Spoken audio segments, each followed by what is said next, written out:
So today our topic is when might life on the earth end? That means पृथ्वी पर जीवन कब समाप्त हो सकता है? So basically बहुत सारे researcher from the USA from the different kinds of country research करके उन्होंने एस्टिमेट किया, अनुमान लगाया कि हमारा जो क्या बोलते हैं पृथ्वी पर जो जीवन है कब एंड हो जाएगी, कब समाप्त हो जाएगी।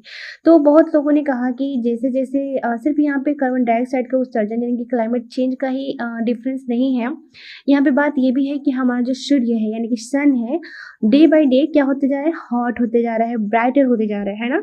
तो कहा जा रहा है कि ये हॉट और ब्राइटर हो रहा है, इसका मतलब कि सूर्य अपना ओल्डर पीरियड में जा रहा है, यानी कि अब सूर्य भी बूढ़ा हो रहा है, अब उसकी भी डेथ पीरियड आ जाएगी। तो बहुत सारे एस्टिमेट के बाद बताया गया कि इतने मिलियंस के बाद, इतने बिलियंस ईयर्स के बाद फिर धीरे धीरे पौधे समाप्त होंगे, फिर जीव जंतु, फिर लाइफ, मतलब एवरीथिंग। तो पूरे यहाँ पे बातें की गई थी, लेकिन डोंट वरी, मैं एक एक करके नहीं पढ़ने जाऊंगी। It will not feel bore to you. Why so? Because already I am saying like अगर आपको इंग्लिश सीखनी है, अगर आपको वोकैबुलरी लेनी है, अगर आपको किसी न्यूज आर्टिकल को समझना है, तो अगर हम वन बाय वन करते हैं तो it will take more time. और इतना मुझे पता है कि हम जो भी हैं टेंसेस कंप्लीट किए होते हैं हमारे लाइफ जीवन में कभी ना कभी, तो उतना दिक्कतें नहीं आएंगी। लेकिन द थिंग इज कि अगर कोई वोकैबुलरी वहाँ पे है तो उसको हम सेंटेंस में कैसे यूज करें, और वो सेंटेंस जो कि हमारा बिल्कुल न्यूज़ आर्टिकल से आता हो, वो सेंटेंस जो हमारे डेली लाइफ कन्वर्सेशन का पार्ट हो, so that will really helpful for me too फॉर मी टू, राइट? सो यस, अगर आपको ये वोकैबुलरी का पीडीएफ चाहिए, न्यूज आर्टिकल का पीडीएफ चाहिए, so just come on my Telegram, I will provide there. Okay, so जैसे कि हम सभी जानते हैं कि जो भी हमारा वोकैबुलरी होता है सिर्फ उसका सिर्फ मीनिंग्स नहीं होती है। जो इंग्लिश मीनिंग होती है सो हम उसको सिनोनिम्स की तरह देख सकते हैं, राइट? एंटोनिम्स नहीं होती है, डोंट वरी, पर हाँ सिनोनिम्स होती है और हिंदी मीनिंग भी होती है। और इसके हम ये भी बताते हैं कि कौन of which part of speech part this is the any kinds of vocabulary, ताकि हम जब भी सेंटेंस बनाए तो हमें रिमेंबर है कि नाउन को कैसे यूज करना होता है, वर्ब को कैसे यूज करना होता है, और एडजेक्टिव को यूज कैसे करना होता है, राइट? सो बिना देरी किए स्टार्ट करते हैं। Okay, from the editorial vocabulary, when might life on earth and. So the first हमारा होगा वोकैबुलरी, जो कि हम सब जानते हैं, लेकिन हमें सेंटेंस बनाना सीखना है और हमें पूरे न्यूज आर्टिकल को भी तो समझना है, right? With the sentence. So first हमारा होगा estimate. Estimate is a verb that meaning is to रफली कैलकुलेट और प्रिडिक्ट, अनुमान लगाना। So sentence would be from this news article. Researchers estimate that life on Earth may last for billions of years. शोधकर्ताओं का अनुमान है कि पृथ्वी पर जीवन अरबों वर्ष तक ही रह सकता है, राइट? सो नेक्स्ट हमारा वोकैबुलरी होगा, 2 नंबर ना देके हम 10 देखेंगे ताकि हम ऐसे ऐसे अप डाउन करते चले, राइट? सो 10 नंबर ही देखते हैं, ऐसे करके 1 10 2 11, right? So trajectory, trajectory that means firstly it is a noun and that meaning is a path or future course। मार्ग बोलिए या फिर संभावित दिशा को बोलते हैं हम लोग trajectory. Sentence would be scientists studied two future climate trajectories। वैज्ञानिकों ने भविष्य की 2 जलवायु दिशाओं का अध्ययन किया। ऑल राइट, नेक्स्ट हमारा वोकैबुलरी होगा 2 number, photosynthetic. Photosynthetic is an adjective that meaning is related to photosynthesis. प्रकाश संश्लेषण से संबंधित चीजों को बोल सकते हैं फोटोसिंथेटिक, जो हम जानते हैं कि ये प्रोसेस होता है भोजन बनाना फ्रॉम प्लांट के लिए, राइट? प्लांट भोजन बनाते हैं फोटोसिंथेसिस करके। So sentence should be photosynthetic life depends on sunlight and carbon dioxide. प्रकाश संश्लेषण संबंधी जीवन सूर्य के प्रकाश और कार्बन डाइऑक्साइड पर निर्भर करता है, जो कि हम पहले से ही जानते हैं। और हाँ, यहाँ पे 11 number weathering. Weathering means the natural break down of rocks, जो अपने आप नेचुरल तरीका से जब हमारा जो चट्टाने होती है टूटती है, जिसे हम हिंदी में बोलते हैं अपक्षय होती है, उसे हम लोग बोलते हैं weathering. So weathering is the noun and that sentence should be a strong weathering removes carbon dioxide। तीव्र अपक्षय, जो तीव्र हमारा अगर क्या बोलते हैं चट्टाने टूटेगी तो कार्बन डाइऑक्साइड को कम करता है, राइट? नेक्स्ट हमारा वोकैबुलरी होगा eventually. Eventually is an adverb that meaning is in the end, after a period of time, that means अंततः। So the sun will eventually become too hot. अंततः सूर्य बहुत अधिक गर्म हो जाएगा। क्योंकि अब हम देख भी पा रहे हैं कि ये हॉटर होते जा रहे हैं, ब्राइटर होते जा रहा है, यानी कि ये अपने बुढ़ापे वाले एज में जा रहा है। तो बोला जा रहा है कि 1.68 बिलियन के बाद से ये मतलब बिल्कुल खत्म की तरफ ही जाएगा, मतलब पूरा गर्म होके खत्म हो जाएगा। ऑलराइट, नेक्स्ट देखते हैं। अभी की बात नहीं है, डरने की कोई बात नहीं है, बहुत दिन की बात है।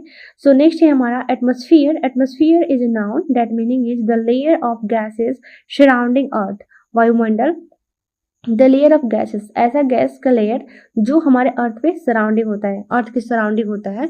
So the layer of gases surrounding earth that is called atmosphere, वायुमंडल। So sentence should be carbon dioxide is present in the atmosphere. Carbon dioxide वायुमंडल में मौजूद है।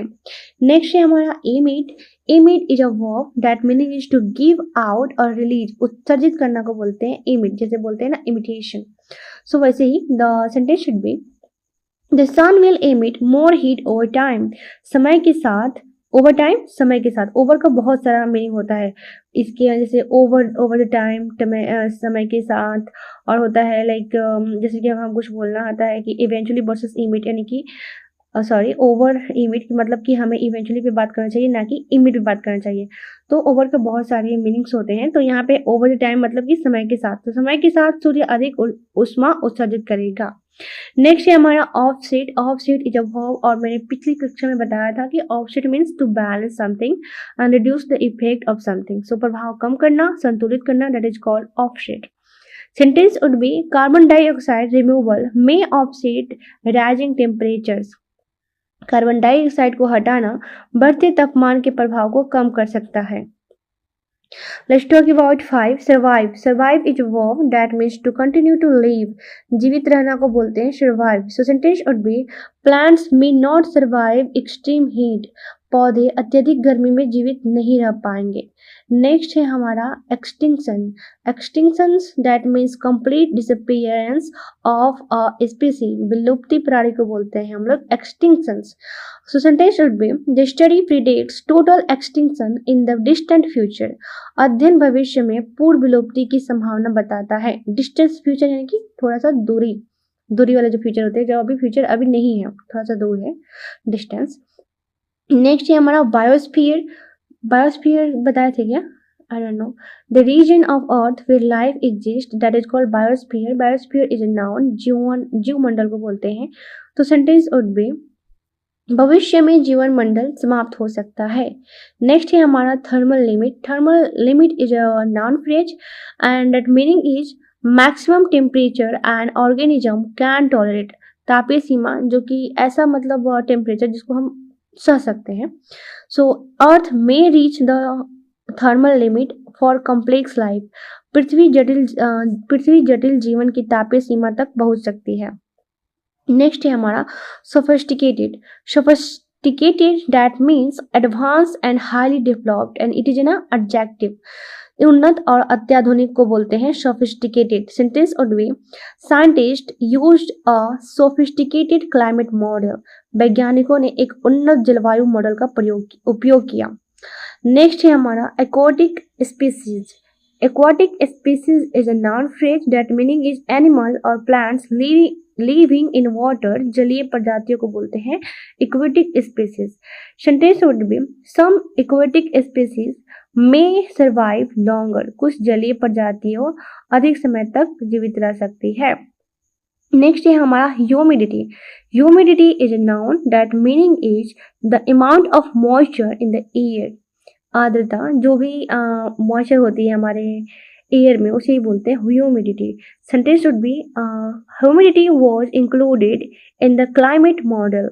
जलवायु मॉडल में आर्द्रता को शामिल किया गया। नेक्स्ट है हमारा carbon cycle. Carbon cycle is a non phrase that meaning is the movement of carbon through nature. Carbon चक्र को बोलते हैं carbon cycle. So sentence should be the carbon cycle helps regulate earth climate. Carbon चक्र पृथ्वी की जलवायु को नियंत्रित करने में मदद करता है। रेगुलेट यानी कि नियंत्रित करना। सो नेक्स्ट है हमारा circulation. Circulation is a noun that meaning is continuous movement. परिसंचरण प्रवाह को बोलते हैं circulation. Sentence should B planetary circulation affects earth temperature. ग्रहों का परिसंचरण पृथ्वी के तापमान को प्रभावित करता है। Next vegetative biosphere that is a noun phrase that meaning is the part of the biosphere made of of plant life, वनस्पति जीवन मंडल। बेसिकली वेजिटेटिव मतलब होता है जो बिल्कुल पौधे से जुड़ा होता है, और बायोस्फीयर मतलब हम जानते हैं जहाँ पे जीव होते हैं, right. So sentence should be the vegetative biosphere may disappear after extreme warming. अत्यधिक गर्मी के बाद वनस्पति जीवन मंडल समाप्त हो सकता है। All right, now let's talk about our important phrase, otherwise हम लोग लेट हो जाएंगे पूरे न्यूज आर्टिकल को समझने में। सो द फर्स्ट होगा हमारा कार्बन साइकिल, जो कि हम एक्सप्लेन कर चुके हैं। क्लाइमेट मॉडल, ये भी हम कर चुके हैं, लेकिन फिर भी मैं बताऊंगी।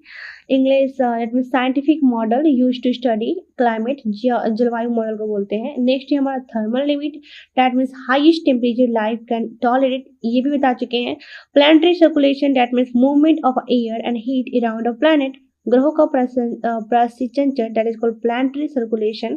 सो सेंटेंस उड भी यहाँ पे हो सकता है कि planetary circulation affects global temperature, ग्रहों का परिसंचरण वैश्विक तापमान को प्रभावित कर सकता है। Alright boys and girl, I hope you enjoyed this session as much I did, but the thing is, मैंने कहा था कि लास्ट में मैं पूरे न्यूज आर्टिकल को इंग्लिश में और हिंदी में दोनों तरीके से समझाऊंगी। सो चलिए पहले हम आ जाते हैं इस न्यूज आर्टिकल के पेज पे। सो बेसिकली इसमें कहा जा रहा है कि scientist study how long life on earth can survive. They found that the sun will gradually become hotter and brighter as it ages. Because of this earth will become too hot for planets, animals and eventually all life, अंततः पूरी life के लिए। Some special planets may survive longer because they need very little carbon dioxide. According to the study, most land planets may disappear in about 1.87 billion years, and Earth's oceans may begin to disappear around 2.1 billion years. This is a prediction about the very distant future, not an immediate danger.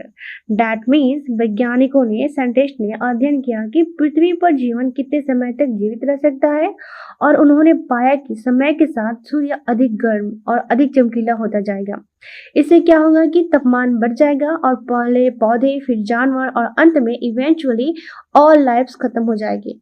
कुछ विशेष पौधे जो होते हैं, जैसे कि carbon dioxide में जो कुछ विशेष पौधे होते हैं उनमें क्या बोल सकते हैं कि कम कार्बन डाइऑक्साइड में भी अधिक समय तक वो जीवित रह सकते हैं कुछ पौधे। सो अध्ययन के अनुसार लगभग 1.87 बिलियन ईयर्स यानी कि अरब वर्षों बाद अधिकांश भूमि के पौधे समाप्त हो जाएंगे, और लगभग 2.1 अरब वर्षों के बाद पृथ्वी के महासागर भी धीरे धीरे समाप्त होने लगेंगे। बट द थिंग इज, यह बहुत दूर भविष्य की वैज्ञानिक भविष्यवाणी है, कोई वर्तमान खतरा नहीं है। दैट मीन्स कि this is a prediction about the very distant future, not an immediate danger. Okay, I hope it's clear now. पूरा न्यूज आर्टिकल के बारे में समझिए कि ये कैसा प्रेडिक्शन था और क्या बताया गया था, और जानकारी अच्छी लगी होगी with vocabulary. So do subscribe, do like and be sure to comment, because I am just eagerly wait for that.